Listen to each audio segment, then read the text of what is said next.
Ете, така се прават цветиња. Повели сега цвеќе, а јас одам да се спремам за на балет. Леле, не ми се вирува, Мафинка. Во секој збор треба да сасува по една буква. Сеа, праи, ја. Дебе, па ја колку букви кажав, ти запна за 2-3 што сум ги зоставила. Битно ме разбра? Битно и на македонски важно. Важно е да научиш македонски, а балетот малку ќе почека. Ајде тоа да видиме и додам побрзо. Денес на враќање од училиште, стоејќи на автобуската станица, случајно слушнав еден телефонски разговор. Знам дека е некултурно да се слушаат туги разговори, но знаете, штом чујам погрешен збор, веднаш ми го привлекува вниманието. Морам да ви го кажам точно, од збор до збор, од буква до буква, како звучеше разговорот. Шо преиш, Ивана? Еве и јас идам од школа. Ништо нарочито не те барав, само да те подсетам дека треба да доеш на тренинг денес. И да не заборавиш да ми ја донесеш плавата тетрадка. Во тој момент веројатно забележа дека прекорувачки го гледам, па го заврши разговорот. Ивана, ајки ти се јавам покасно, има еден тука не престанува да ме гледа. Не само што употреби еден куп погрешни зборови, туку и на секој збор пропушти барем по една буква. Пред се извинив што му го прислушкував разговорот, а потоа му забележав. Извини, но овој еден не престанува да те гледа со добра намера. Чекав да завршиш со разговорот, а внимателно те гледав и слушав за да ги соберам сите букви кои ти ги загуби зборувајќи. Ете, прва е буквата Т. Местото е на средината на зборот што, а исто така и кај зборот ништо. И во зборот правиш недостасува една буква. Се надевам забележа која. Кај зборот дојдеш, веројатно се замори па го скрати за дури 2 букви. Па затоа ние слушнавме само одоеш. Би те замолил, немој да забораваш дека одиш на училиште, а не во школа. Иако добро паметам, ти треба сината тетрадка. Освен тоа, нарочито е збор на нашите соседи од север. Ние имаме дури 2 своји збора со истото тоа значење. Посебно и особено. И уште само ова. Зборувањето македонски никогаш не го оставај за подоцна. Имаме убав јазик. Зошто би зборувале со жаргони? Не можам да разберам, кога веќе изговараш 100 букви, толку ли прават проблем уште 10 па мораше да ги изоставиш? Смешно звучи кога на секој збор му недостасува барем по една буква.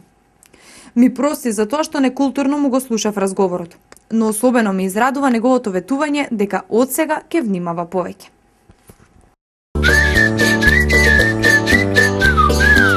Ова многу комплицирано, како да учиш странски јазик, како англиски.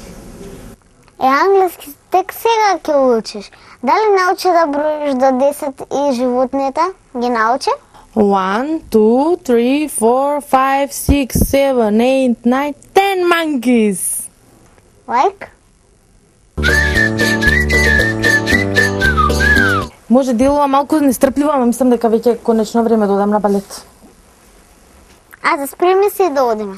Чекај малку, ема, јас го знам патот до таму, можам сама да отидам.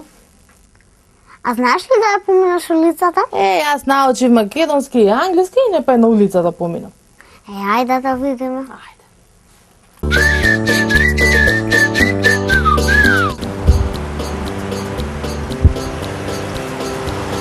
Ајде бе, налог. Не, Мафинка, тоа е улица. Таму се движат колите. Ние треба да поминуваме на тротоар. Тоа е место за пешаците. А на улица? Да. А на улицата ќе надгазнат коли. Тоа е место за колите, таму идат коли. Па добро, ако тротоарот е место за пешаците, што бараш оној точакот тука да поминува? И поиточаците можат да идат по тротоарот, ама колите не смеат да идат, зашто улицата е само место за коли. Значи на тротоар може и пешаци и точаци.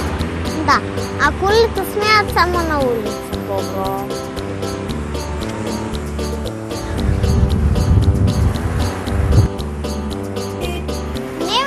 Чекај, црвена е. Каде црвено? Она човечето, онде црвено? Па што значи тоа? Тоа значи дека треба да почитаме колите да поминат. А овие бели ведени зашто се? Тоа е пешачки премин. Не, тоа е за пешаците, тоа е пешачки премин. И треба ние да поминуваме на тој пешачки премин само кога е зелен. Зашто Тоа ако нема на улицата семафор, како ќе поминаме? Па тогаш ќе почекаме, малку ќе застанеме и ќе почекаме за колите да застанат и ние да поминаме. Сега е зелено. Сега можеме да поминаме. Ајде.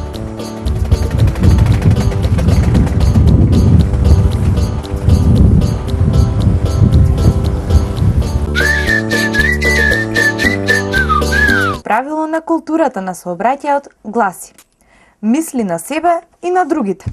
Пешакот не смее да се движи, да се задржува и одеднаш да излегува на коловозот, освен во следниве ситуации: кога преминува преку пешачки премин, кога се движи по коловоз на пат надвор од населено место, кога се движи по пат кој нема тротоар или друга површина наменета за движење на пешаци, или ако постои тротоар, но поради одредени причини пешаците не можат да го користат.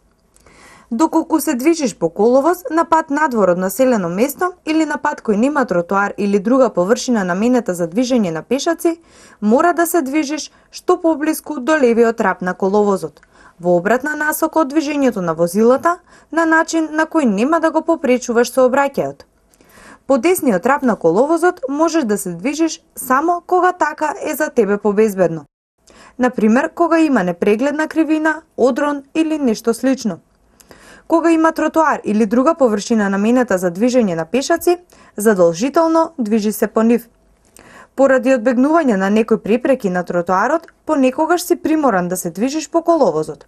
Но, пред тоа задолжително обрни внимание на оддалеченоста и брзината на движење на возилата кои ти се приближуваат, за да се увериш дека движењето на коловозот нема да ја загрози твојата и безбедноста на другите учесници во сообраќајот. Преку велосипедските патеки преминуваш внимателно и брзо, откако ќе се осигураш дека тоа е безбедно. Кога поминуваш преку коловоз, не користи мобилен телефон или слушалки на ушите. Коловозот се преминува само на места одбележани со пешачки премин. Кога ќе започне да преминува по пешачкиот премин, пешакот има првенство во однос на возилата. На пешачкиот премин, каде сообраќајот е регулиран со светлосни сообраќајни знаци, должен си да постапуваш според тие знаци. Односно, смееш да преминеш кога на семафорот свети зелено светло. На пешачкиот премин, каде сообраќајот го регулира сообраќаен полицаец, ти како пешак смееш да преминеш кога полицаецот ќе ти даде знак за дозвола за преминување. На пешачки премин, на кој сообраќајот не е регулиран со светлосни сообраќајни знаци, ниту има полицаец кој го регулира сообраќајот, задолжително пред преминувањето увери се дека можеш тоа да го направиш на безбеден начин и дека тоа нема да го загрози сообраќајот. На автопат не смееш ниту да се движиш, ниту пак да преминуваш. За денес научивме доволно. Наредниот пат внимание ќе обрнеме на знаците кои ни помагаат да останеме безбедни во сообраќајот.